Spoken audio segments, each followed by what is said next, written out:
반주 없이 찬양하는 건 오랜만에 들어보는 것 같습니다. 네, 목소리들이 다들 옥구슬같이 너무 아름다우셔서 듣기 참 좋았던 것 같습니다. 네, 지금 이 시간 예배를 사모하고 말씀의 은혜를 위해 나오신 우리 성도님들을 주님의 이름으로 환영하고 사랑하고 축복합니다. 우리 옆에 있는 분들과 인사했으면 좋겠습니다. 당신은 귀한 사람입니다. 당신은 귀한 사람입니다. 한 목사님이 어느 청년을 상담했다고 합니다. 그는 평생 성실하게 직장에서 일했고 가정을 책임졌고 또 교회도 꾸준히 섬겼던 청년입니다. 하지만 정년 퇴직을 하고 난 뒤 그는 깊은 공허감에 빠졌다고 합니다. 그는 이렇게 말했습니다. 목사님, 저는 더 이상 쓸모없는 존재 같습니다. 나의 직책도 역할도 책임도 사라지니까 저는 누구인지 제 존재 자체를 잘 모르겠습니다. 라고 했습니다. 그의 아픔은 단순한 어떠한 노년의 고민이 아니라 정체성의 흔들림이었다라는 것이죠. 젊었을 때는 성취함과 또 어떠한 능력으로, 또 중년에는 돈과 권력, 책임으로, 또 노년에는 건강과 역할로 정체성을 붙잡으려고 했지만 그 어느 것도 영원히 붙들 수 없다는 사실 앞에 무너져 내렸던 것입니다. 그래서 목사님께 상담을 했던 것이죠. 그때 목사님이 그에게 성경 한 구절을 꺼내주셨습니다. 바로 오늘 본문 말씀입니다. 오직 너희는 택하신 족속이요 왕같은 제사장들이요 거룩한 나라요 그의 소유된 백성이니. 그는 비로소 울면서 고백했습니다. 나는 직업으로 존재하는 사람이 아니라 하나님으로 존재하는 사람이었구나. 오늘 우리는 오늘 본문 말씀 속에서 나의 진짜 정체성이 무엇인지 깨달을 필요가 있다라는 것입니다.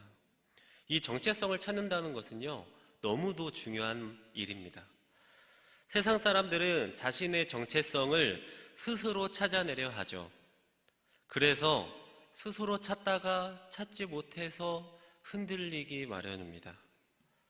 그것도 너무도 크게 좌우로 흔들려서 자신뿐만 아니라 자신의 주변까지도, 자신의 가정까지도 흔들리게 만들게 됩니다.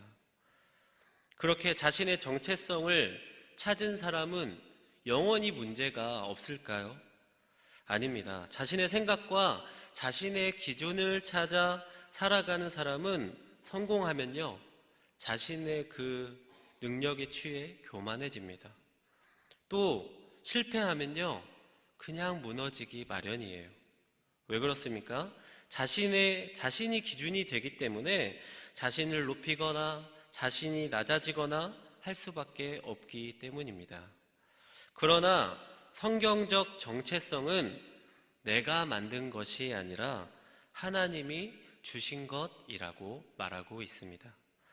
선택받은 자라는 정체성이 우리의 삶에, 우리의 안에 있어야 우리의 환경도 상황도 흔들릴 때에도 무너지지 않을 수 있기 때문입니다. 사람들은 내가 얼마나 가치 있는가를 세상 기준에서 찾죠. 그러나 성경은 말합니다. 에베소서 1장 4절에 이렇게 나옵니다. 곧 창세전에 그리스도 안에서 우리를 택하사 우리로 사랑 안에서 그 앞에 거룩하고 흠이 없게 하시려고. 아멘.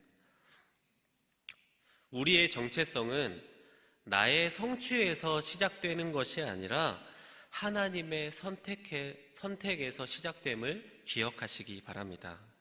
그래서 우리는요, 실패해도요, 우리의 가치가 줄어드는 것이 아니에요. 그리고 반대로 우리가 성공해도요, 우리의 가치가 늘어나는 것이 아니라는 거예요. 내가 어떤 존재인가를 결정하는 것은 나의 능력이 아니라 하나님의 선택임을 기억하시는 우리 성도님들 되시기를 간절히 바랍니다.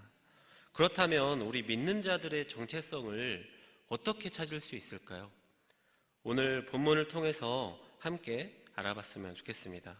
첫 번째로 믿는 자들의 정체성은 하나님의 부르심에서 시작된다라는 것입니다. 본문 상반절에 이렇게 나오죠. 너희는 택하신 족속이요. 성경은 정체성을 스스로 만들어가는 것이 아니라 하나님의 주권적인 부르심 속에서 발견된다라고 분명하게 이야기합니다. 그러기 위해서 우리를 먼저 부르셨다라는 것이죠. 그래서 택하신 족속으로 삼아주시고 믿는 자들의 정체성이 무엇인지 알게 하시는 은혜를 우리에게 허락하신다는 것입니다. 본문은 택하신 족속이라고 말합니다.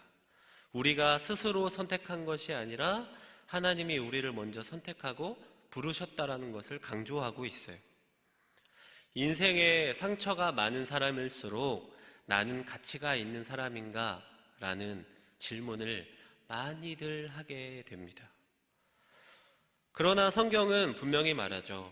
나의 가치와 정체성은 내가 무엇을 성취했는가, 무엇을 이루었는가가 아니라 누가 나를 선택했는가에서 결정된다라는 것을 성경에서 이야기하고 있습니다. 바로 나 같은 죄인을 부르신 그 하나님, 연약함 가운데 있는 나를 버리지 않으시는 하나님, 그 하나님이 나를 택하셨다라고 하고 있습니다. 얼마나 감사한 일인가요? 아무것도 아닌 나를, 죄 많은 나를 부르셨다라는 것은 너무도 놀랍고 엄청난 큰 축복이 오늘을 살아가는 나에게 임하고 있다라는 것을 말하는 것입니다. 이러한 사실을 세상 사람들이 느낄 수 있을까요? 느낄 수 없습니다. 왜요? 그들은 자신의 힘으로, 주변의 힘으로 자신에게 오는 어떠한 명예와 어떠한 가치와 돈으로 살아가는 사람들이기 때문에 하나님이 우리를 택하셨다라는 그 기쁨과 감사함을 느끼며 살아갈 수가 없는 사람들이다라는 것이죠. 우리 함께 따라해 보셨으면 좋겠습니다.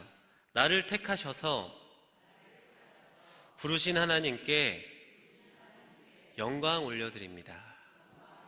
아멘. 그런데 이러한 성경의 말씀에도요, 우리는 잘 깨닫지 못할 때가 너무도 많은 것은 사실인 것 같습니다. 세상을 기준을 살아가는 사람은 성경에서 말하길 두 마음을 품은 자라고 성경에서 이야기합니다. 세상은 정체성을 스스로 만들라고 요구하며 이렇게 말하죠. 너 자신의 가치를 증명해야 돼. 그리고 너 인생에서 성공해야 인정받아. 실패하면 넌 무가치한 사람이야. 나이가 들면 아무 쓸데가 하나도 없어. 라고 말합니다, 세상은. 그러나 성경은요, 반대로 말합니다. 정체성은 성취로 증명되는 것이 아니라 하나님의 은혜로 주어지는 것입니다. 어느 백화점에서 소동이 벌어졌다고 합니다. 어디선가 누가 상품의 금액을 모두 바꿔놓은 거예요. 그래서 명품 가방은 5,000원에 표기가 되고 또 장난감 가방은 한 300만 원 이렇게 표기가 된 거죠. 고객들은 어떤 것이 진짜 가격인지, 어떤 것이 진짜 가치 있는 물건인지 판단하기 어려웠습니다. 오늘 이 시대가 그렇습니다. 세상은 계속 가치의 가격표를 뒤바꿔 놓고 있어요. 아무런 기준 없이. 돈이 있어야 귀하다. 젊어야 가치가 있다. 자녀가 잘 되면 부모가 성공한 인생이다. 건강하면 행복한 것이다. 그러나 하나님은 말씀하십니다. 너의 가치는 내가 정할 거야. 성도 여러분, 여러분의 정체성은 이리저리 흔들리는 세상에서 오지 않는다라는 것을 기억하시기를 바랍니다. 오직 하나님의 선택과 부르심 가운데에서 옴을 기억하시는 우리 성도님들이 되시기를 주님의 이름으로 축복합니다. 두 번째로 믿는 자들의 정체성은요, 그리스도 안에서 주어진 신분을 기억할 때 분명해집니다. 오늘 본문 중반절에 이렇게 나오죠. 왕 같은 제사장들이요 거룩한 나라요 그의 소유가 된 백성이니. 성경은 우리의 정체성을 네 가지로 말합니다. 왕 같은, 그리고 제사장, 그리고 거룩한 나라, 그의 소유된 백성. 왕 같은 제사장이라는 것은요, 거기서 왕은 하나님 나라의 권위를 의미합니다. 그리고 제사장은 하나님께 나아갈 수 있는 특권을 지닌 자를 의미합니다. 그렇게 우리는 예수 그리스도로 말미암아 우리는 하나님 앞에 담대히 나아갈 수 있는 자가 되었다라는 것을 의미하는 말이죠. 히브리서 4장 16절에는 이렇게 나옵니다. 그러므로 우리는 긍휼하심을 받고 때를 따라 돕는 은혜를 얻기 위하여 은혜의 보좌 앞에 담대히 나아갈 것이니라. 아멘. 은혜의 보좌 앞에 담대히 나아가는 성도님들 되시기를 바랍니다. 그냥 죄인처럼 슬며시 숨어서 나오지 말고요, 하나님께 당당히 나와서 하나님, 저 나왔어요. 저 이러한 기도 있어요. 하나님, 이 기도 이루어주세요. 하나님의 뜻 가운데 함께하면 내가 힘내서 하나님 앞에 나올 수 있습니다 라고 당당하게 나오는 성도님들 되시기 바랍니다. 그렇게 왕같은 제사장 되신 우리 성도님들, 하나님의 긍휼하심과 도우시는 때를 위하여 은혜의 보좌 앞에 당당하게 나아가시기를 주님의 이름으로 축복합니다. 우리는요, 그럴 자격이 있는 사람들이에요. 왜요? 왕같은 제사장들이기 때문에. 또 거룩한 나라라는 것은요, 거룩은 흠이 없다는 것을 뜻하는 말이에요. 그러니까 흠이 없이 하나님께 속한 사람들이 저와 우리 모두라는 것입니다. 하나님께 속하였기 때문에 그의 인생의 방향과 목적도 분명하게 누구를 향할 수 있어요? 하나님께로 향할 수 있다라는 거예요. 얼마나 기쁜 인생입니까? 출애굽기 19장 6절에 이렇게 나옵니다. 너희가 내게 대하여 제사장 나라가 되며 거룩한 백성이 되리라. 우리가 세상과 구별되는 이유는 나의 어떠한 삶의 행동이나 업적이나 어떠한 위치 때문이 아니라 지금 내가 속한 소속 때문이에요. 그 소속은 어디 소속입니까? 거룩한 하나님 나라에 소속된 자들이 바로 우리라는 것입니다. 그러니까 어떤 일을 하든지 어떤 말을 하든지 거룩한 하나님 나라에 소속된 자로서, 한 영혼으로서 하나님 영광을 위해 해야 한다라는 거예요. 하지만 그렇게 살기 너무도 어렵죠. 나의 이득을 먼저 보기 마련이고요, 손의 득실을 먼저 따지기 마련이고요, 뭐가 더 내가 잘 먹고 잘 입고 잘 살 수 있을지 좋을지에 대해서 먼저 고민하는 것이 우리들의 연약한 마음인 것 같습니다. 하지만 그럼에도 불구하고 하나님 나라, 거룩한 나라에 속한 우리들에게는요, 소망이 있습니다. 왜 그렇습니까? 그렇게 살아간다고 해도 하나님께 속한 우리는 회개하고 다시 하나님께 돌아오면요, 하나님 기쁘게 맞아주실 준비가 되신 분이기 때문입니다. 거룩한 하나님 나라에 속한 우리 성도님들 가운데에서 삶의 방향과 목적이 오직 하나님이 되시기를 주님의 이름으로 축복합니다. 또 세 번째로 그의 소유된 백성이라는 말은, 하나님이 우리들을 소유하셨다는 그 말은요, 어떠한 억압과 어떠한 통제, 이러한 개념이 아니라 우리를 보호하신다는 개념이에요. 주님은 말씀하시죠. 고린도전서 6장 20절에 너희는 값으로 산 것이 되었으니, 간단하게 예수님의 핏값으로 우리를 사셨다라는 것입니다. 그 값은 얼마나 될까요? 한 1,000만 원? 한 1억? 그 값은요, 절대로 가치로 매길 수가 없는 값입니다. 그러므로 믿는 자들을 향한 어떠한 공격과 어떠한 실패도, 어떠한 과거도 절대로 우리의 어떠한 정체성을 빼앗지 못하다는 것이죠. 왜 그렇습니까?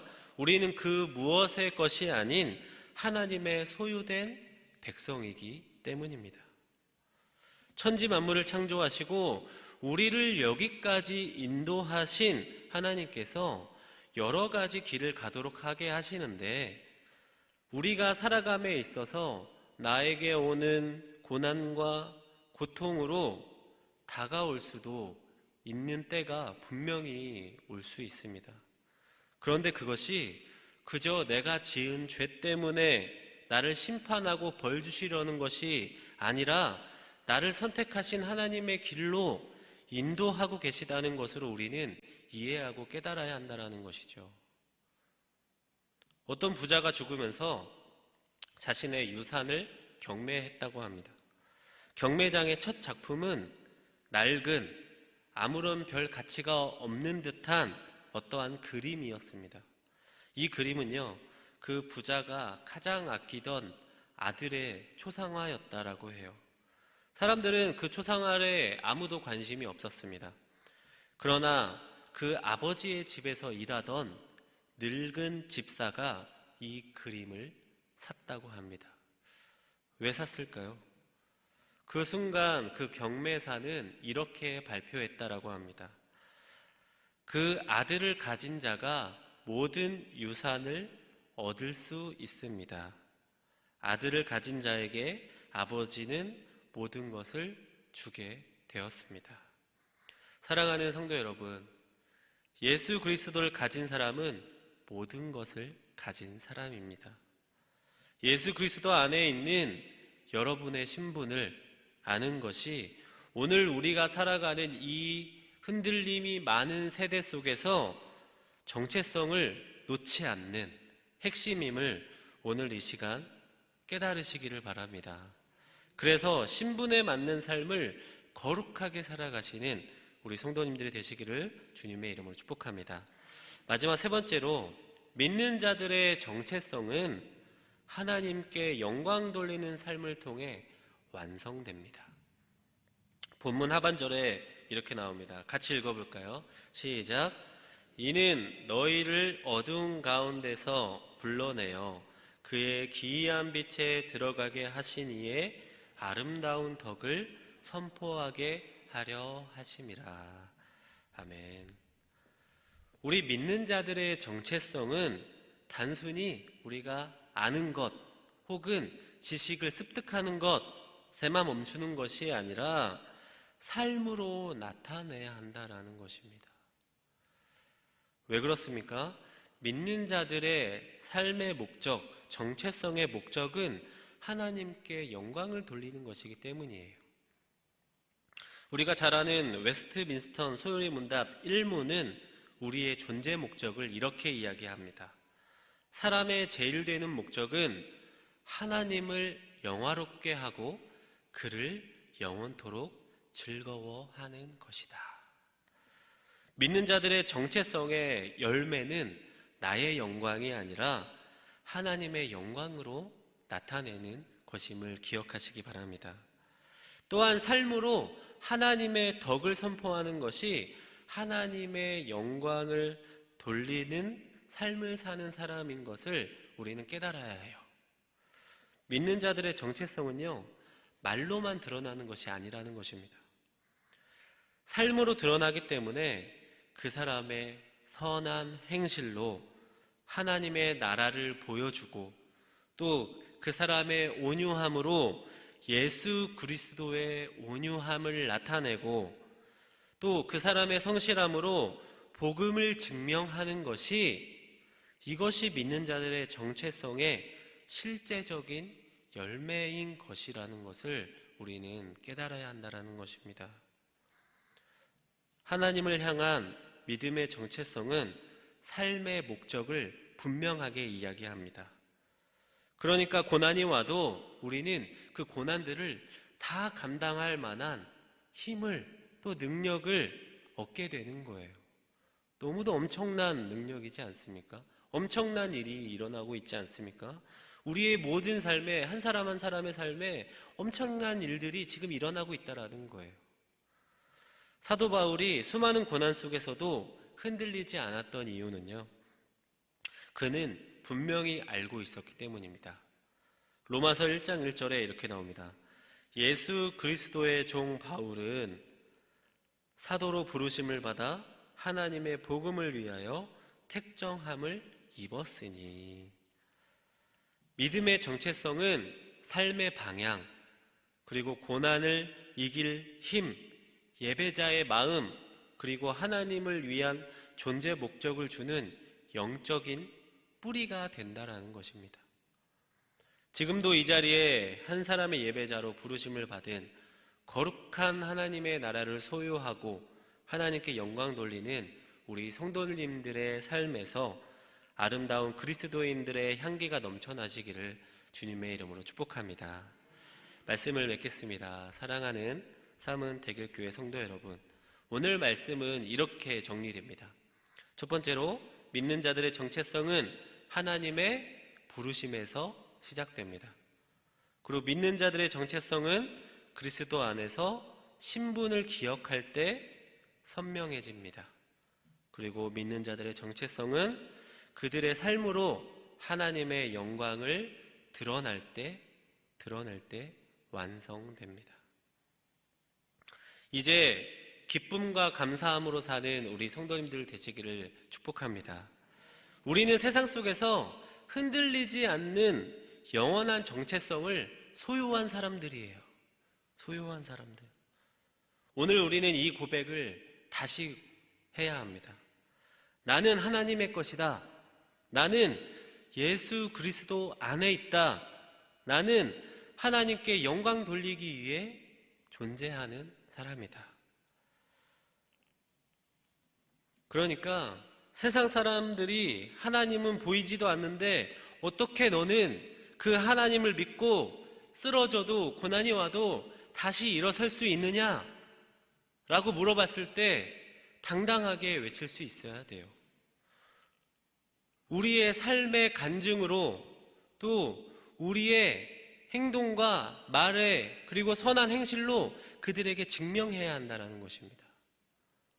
그래서 살아가는 동안 끊임없이 하나님께 영광 돌리며 예수 그리스도를 찬양하며 살아가시는 우리 성도님들 다 되시기를 주님의 이름으로 축복합니다.